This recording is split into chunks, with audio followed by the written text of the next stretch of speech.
Hello everyone and welcome to episode 102 of the History Hotline. My name is Deanna Lynn Cook and I will be your host today. We will be continuing on our part 2 of the episode that was thinking about William Cuffy and the Chartist movement. And we're thinking about the 1840s as we look at what happened to him, what happened to Chartism. Did he get the kind of petition that he was working towards, obviously within the Chartist movement, for reforms when it came to voting rights and elections? So we're going to be thinking about all that today, and also how he ends up in Tasmania, exiled. I need you to listen to the past episode if you haven't already done so. This one won't make much sense if you don't. So tune into episode 101 in order to catch up and to figure out what's happening as we fast forward to 1842.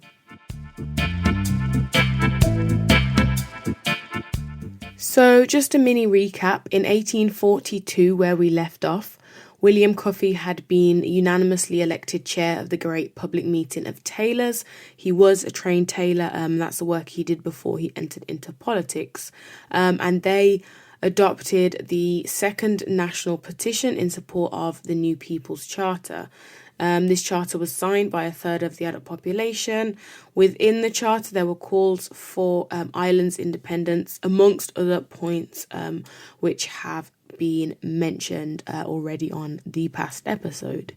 It's often noted that whilst the Chartists at that point were unsuccessful in their movement, it was truly the first national mass movement of working class people, and it really did change the way that people kind of positioned and thought about working class men and women as they were kind of taking on this role to change a political system, to allow them to have more power within British society, politically and economically eventually, because it was definitely the case at the time, even more so than today maybe, that it was a very small percentage of society that had all the power, all the wealth, all the land and all the influence, and they were just kind of creating and upholding the laws that allowed them to just recycle the same wealth within their own families and with their own estates, and not allowing working people who were essentially exploited under capitalism, doing the hard, laborious days of work, and not really getting any political representation, and also very few working rights as a result of their hard labour. As we get into this later period in the 1840s and further in, it is the case that a lot of Chartists and people associated with the Chartist movement are being arrested. And William Cuffy quite quickly moves up the ranks to the Chartist National Executive, which I'm assuming is like a board and kind of a group, a more senior group within the Chartist movement. He takes on more speaking engagements, and it's in this kind of role that he begins to speak more on his African ancestry. And also he's at this point targeted a lot, and we mentioned it in the last episode, about his race in the media specifically. There is a lot of racial slurs and negative racially biased media attention on him at this time. I'll note one from the Times, which refers to him as the black man and his party. And the Times at this point, and well, I don't think much has changed today. It's owned and run by people with money and power, and it is a paper that represents the interests of those people with money and power. So it's obviously not going to speak favourably on anybody associated with the Chartist movement, especially not a quote-unquote black man and his party. And that's the way they've positioned William Cuffy within the Chartist movement. And it's a very mocking tone. It's not positive in any way, shape or form. You know, they're not saluting him for being a black man in charge of a party. It's very derogatory. And this is what's going out to like the whole of British society through the media. This isn't just, you know, somebody making a comment. This is in the Times. This is quite big, and it's quite a deliberate campaign to target him. I think also it's very important to reiterate the idea that everything that the Chartists were doing regarding voting rights and petitioning Parliament to change them was to shift power and to give more power to working people and to remove some of that power from the wealthy, elite, ruling classes of people that held all the wealth, held all the power, held all the estates, and were the only people that could vote and run as MPs and be elected, because MPs weren't paid. So obviously, unless you could afford to not be paid in a role like that, you couldn't take it on. You also couldn't vote if you weren't a property-ed man. Women were not even in the equation, so we're not even thinking about them at this point. The suffragettes and all of those that worked for women to get the vote come a little bit later. But it is the case at this point that, they are the group doing that work to try and make British society a little bit more equitable. And William Cuffy finds himself kind of climbing through the ranks of this movement due to his powerful oratory, his loyalty to the movement, his commitment. He's very passionate. It comes through in a lot of his speeches and a lot of documents and descriptions of him at the time, that he was very clear that, he was willing to be a martyr to this cause, essentially. In 1848, there was a demonstration in London, and it was welcoming the French Revolution, not the French Revolution, that was in 1789, I think ended up finishing in 1799, but there was like a second wave of revolutionary movement in France in 1848, and there was a demonstration whereby William Cuffy was supporting leader Ernest Jones, who opposed British interference within that revolution in France. And so, there were thousands of people out demonstrating. The Chartists were obviously involved. William Cuffy's not the leader of the Chartists, it's Ernest Jones. And so, he's obviously there in support. However, this, I think, historical moment marks an interesting criminalisation of those involved in protest movements. And I don't know why, I can always find similarities to today. But, as we see the government trying to pass laws that limit the right to protest, it was clear that they maybe took their tactics from the 19th century. Anyway, these disturbances kind of came out of this protest in 1848, and there was looting in Camberwell, and of course somebody had to be made responsible. They had to find out who did it, and two men were accused, and those two men happened to be black men. David Anthony Duffy and Benjamin Prophet were arrested, tried and convicted, with others as well. They weren't the only ones, but they're often named, and they're named in Hakeem Addy's African and Caribbean People in Britain, Struggles for the Rights of All, that chapter. And it's very interesting, I think, that they are kind of named. They are some of the most prominent to come out of this demonstration and to find themselves in prison. And actually what happens to them is that they are said to have definitely been the ones looting. They're charged with housebreaking and larceny, and it's believed that witnesses say, yep, it was these two, and have identified them. However, it is very clear from records that no one's really sure if they were just participants or they were the actual leaders. But what is clear is that they were made an example of. And Benjamin Prophet, who is referred to as Black Ben, 29 years old, he claims his innocence throughout his trial, but he's given 14 years transportation. And you might be wondering, what is transportation? Well, it's often known as criminal transportation. And before transportation, this is information coming from the National Archives website, but most criminal offences were actually punishable by death, a fine, or whipping. And transportation was an alternative punishment for crimes which were considered serious but not worthy of death or execution. And I just find it really funny that, again, we're in the 19th century and Britain is removing those convicted of crimes from British soil and sending them to other countries. It just sounds so familiar. I wonder where I've heard that before.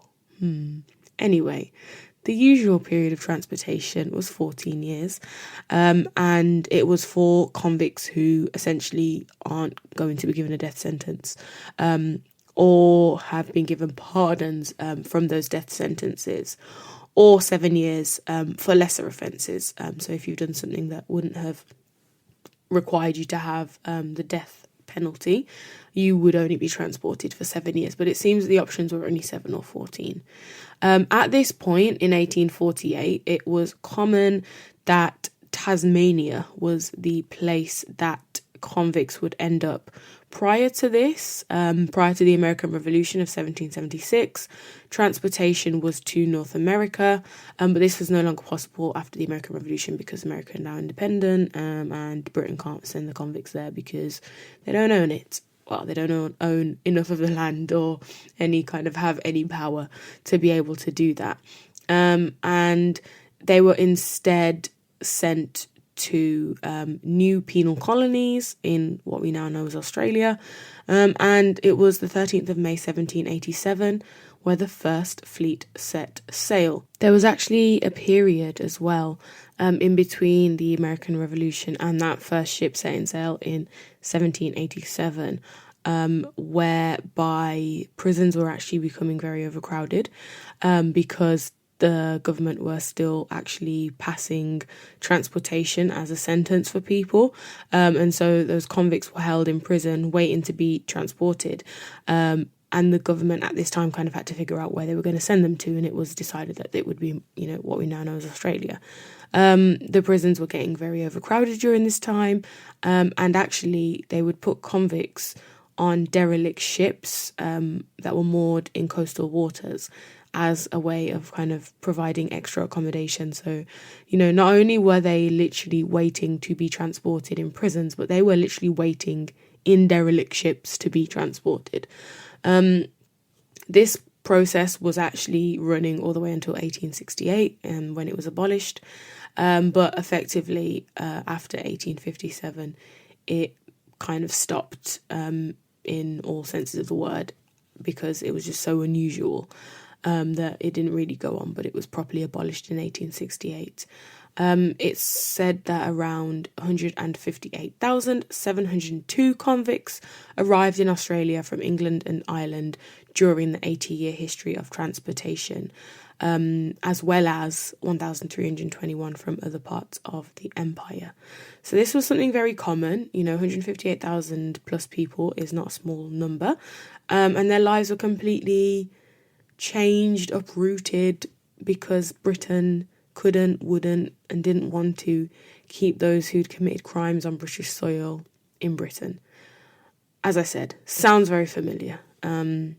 Thinking about planes that are landing in a variety of destinations, with people that have committed crimes and actually finish their sentences in UK prisons, but are being deported regardless.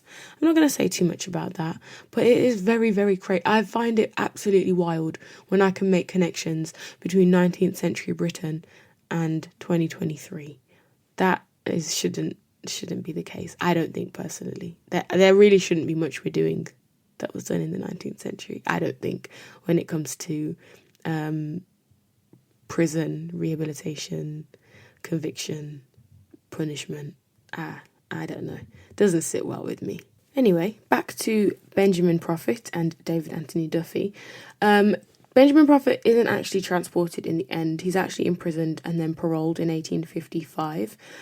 So not too long after he is sentenced. He's obviously not given the 14 years transportation that he was originally given as his punishment.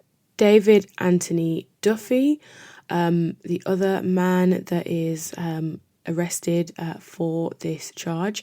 He is an unemployed seaman, labourer, and known as a beggar at the Mint. And he is known, and I quote, as well-known Suffolk slum, where he went about without shirt, shoe, or stocking. And as I said before, Prophet and Duffy were both arrested And Duffy was found guilty of feloniously breaking and entering the dwelling house of Thomas Gray, stealing therein 200 watches and other articles, his property, and was sentenced to be transported for 7 years. As I mentioned, Prophet was sentenced to 14, and of course didn't actually end up being transported. But the case with those two, and I think why they're important in this story, is that they are the stories of another two black men. And I think they show that whilst William Cuffy is often the figure we bring up, and he's essentially the figure that I've centered these 2 episodes around, he wasn't the only black man that was part of the Chartist movement within Britain and British society at that time, and he definitely isn't an exception as a black man navigating 19th century Britain. It is the case, however, that those two are given a lot harsher sentences than others convicted alongside of them, which is arguably why we remember their stories and why we've been speaking about them. We don't know if they were leaders, if they were participants, if they even did what they were accused of. I mean, they both pled their innocence in court and, prior to them being arrested. So it is, the case that their stories just represent this pattern, I guess we can say, with black men being part of this movement, Cuffy not being the only one, but also ending up on trial and going to prison for crimes associated with being a Chartist. In April 1848, the last Chartist petition was put to Parliament, and by this point, William Cuffy was one of 3 London delegates to the National Convention. As I said, during this kind of time period in the late 1840s, he really is climbing the ranks through the Chartist movement, and that's coming with negativity from the media, but in some ways it's also coming with support from within the Chartist movement. It's also coming with an increased risk of serious consequence and problems at the hands of the police because, well, essentially they're spies. Within the ranks of the Chartists, there were police agents and those working for the state to be informants. And this is how William Cuffy ends up in problems, in a lot of hot water. In his role as one of the 3 London delegates to the National Convention, his job was to meet and to prepare for a mass demonstration in support of this petition. During this time, the government readied itself. They readied its resistance.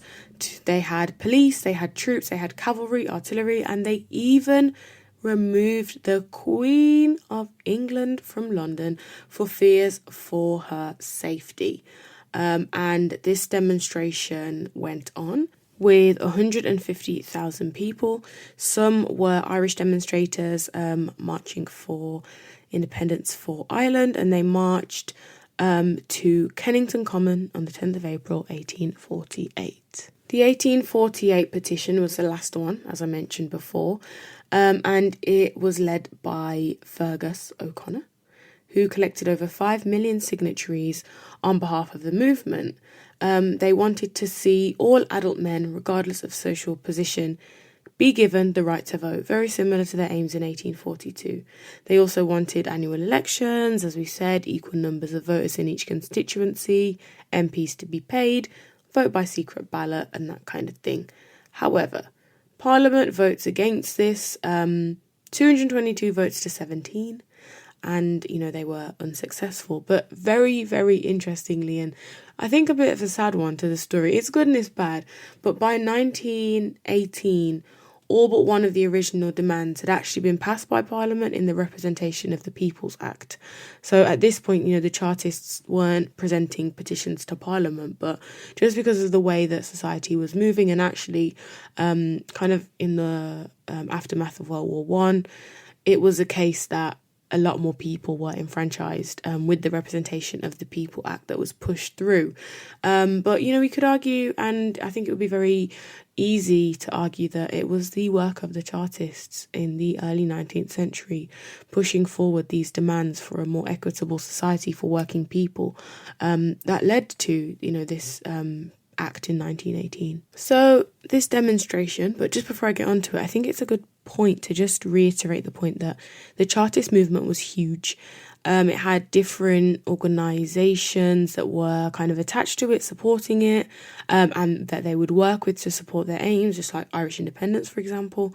But also it was definitely the case that there were groups of Chartists all over the country. This wasn't something that was just reserved for London. I've seen and read articles about the Chartists in Birmingham, and it was a very important and a very large organisation. They're getting millions of signatures on these petitions across 1842 and 1848 and the kind of time in between and prior to those dates as well.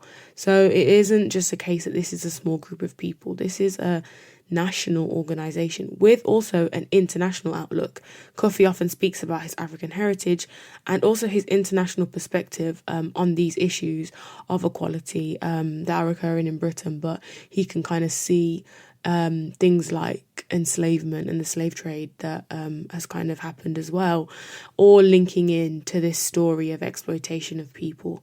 And it's definitely the case that this was a big thing. And I just find it quite interesting, actually, that it's not something that is commonly taught, because it really does highlight the power of working people and working class people.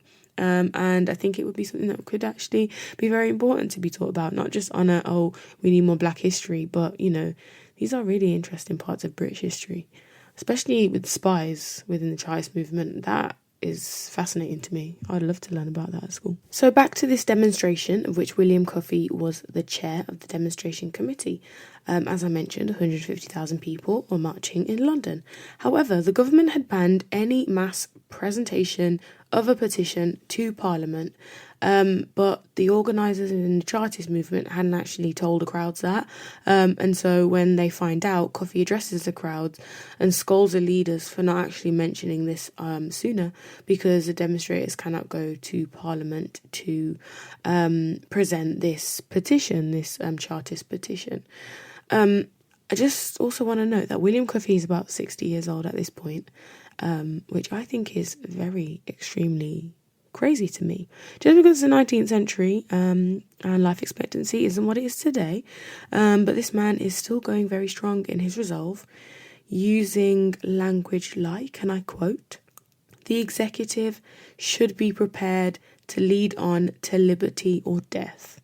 Very much the language and the vibe of the French Revolution that's come at the end of the 18th century. Liberty or death. And that is what he believes leaders should have as their ideology and as, basically what will happen. Liberty or death. There is only two options. They're not backing down. And he often criticises leaders within Chartism for being a bit half-hearted, a bit lukewarm in their politics, and not really being all the way down to the point of death, martyrdom, for this cause, which he clearly is all the way down for. And now, as we get to the final parts of this episode, I just wanted to give a shout out to the two texts and archives and sites I'm using for the majority of this episode. So the National Archives have a lot of information on the Chartist movement. Thank you to them. And Stay in Power by Peter Fryer, as well as Professor Hakeem Adi's African and Caribbean People in Britain.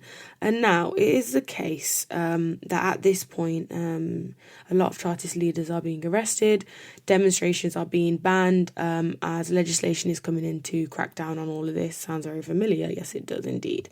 And it's at this point that Cuffy still continues to take on more roles and climb within the ranks. And it is unfortunate at this point he is arrested and tried for, and I quote, levying war on the Queen, which is a very, very big charge. He became very much loyal to this cause. As I said, liberty or death. He refused to give up the fight and even when he could have kind of abandoned the scene and get away to save his own skin, he chooses not to, and it's why he's arrested. He's also armed. He's receiving death threats, I'd say probably as a result of the media, for one case, and the way that he's being portrayed in that. But also, and I quote from Hakeem Adi's book, from the enemies of the workers. He is receiving death threats and decides to arm himself, and this is probably to his detriment as well. And he ends up in court on trial for these charges. He draws on the press and what they've done to him and their prejudice, and he says, and I quote, "The great prejudice that has been raised against me by the press, the racial insults are brought up and things of that nature." He asks for a jury of his equals, and he's denied that. And this is quite important in the case, and I think his speech that he gives in the trial is something that I'm going to share with you, because it really does sum up his feelings towards not only this justice system, and I use that term very loosely, but also the movement and its aims and what he was trying to achieve as a leader within it. Going to read the speech from the doc that William Cuffy gave in 1848 in sections, not all of it because it is very long, and he brings in obviously some things that I haven't gone into detail about within his case. Obviously, I haven't given you the whole life story of William Cuffy and everything that happened. It is more of an overview, I'd say, in this episode and the last one. So, and I quote, "My lords, I say you ought not to sentence me first, because although this has been a long and important trial, it has not been a fair trial, and my request was not complied with to have a jury of my equals. But the jury, as it is, I have no fault to find with it. I dare say they have acted conscientiously. The next reason that I ought not to be sentenced is on account of the great prejudice that has been raised against me, in particular, for months past. Everybody that hears me is convinced that almost the whole press of this country, and even other countries, has been raising a prejudice against me. I have been taunted by the press, and it has tried to smother me with ridicule, and it has done everything in its power to crush me. I crave no pity. I ask no mercy." He goes on to say, "The present government is now supported by a regular organised system of espionage, which is a disgrace to this great and boasted free country. The locality to which I belong never approved of any violence of this sort, and never sent any delegates to any such meetings, and that you will find proved in these trials of my fellow prisoners, who have not yet been tried. They sent no delegates, and consequently there were no luminaries nor firebrands sent to Orange Street from that locality. This is another reason why I should not be sentenced. That will be hereafter proved." And he goes on within his speech at the dock to explain, why he is innocent, why he has a pistol on his property, on himself, and essentially just kind of explaining why he feels like he's been targeted. And he says, and I quote, "I certainly have been an important character in this Chartist movement. I laid myself out for something of this sort from the first. I know that a great many men of good moral character are now suffering in prison, only for advocating the cause of the Charter. But, however, I do not despair of its being carried out yet. There may be many victims. I am not anxious for martyrdom, but I feel that after what I have gone through this week, I have the fortitude to endure any punishment your lordship can inflict upon me. I know my cause is good, and I have a self-approving conscience that will bear me up against anything, and that would bear me up even to the scaffold. Therefore, I think I can endure any punishment proudly. I feel no disgrace at being called a felon." And he goes on with this really powerful language, just talking about the fact that, even if he's found guilty, even if he's punished for what he's done, he will not be ashamed. He will not know himself or label himself as a criminal, because he has done everything that he feels was just in this situation of injustice against working people in Britain. His loyalty to this cause goes on until the very end. And, thankfully he isn't actually given the death sentence or isn't, sentenced to execution in Britain at the hands of the legal system. He's sentenced to transportation for life to what is now the area of Tasmania, and arrives in the penal colony in November 1849. His wife, Mary Ann, actually ends up joining him there in 1853.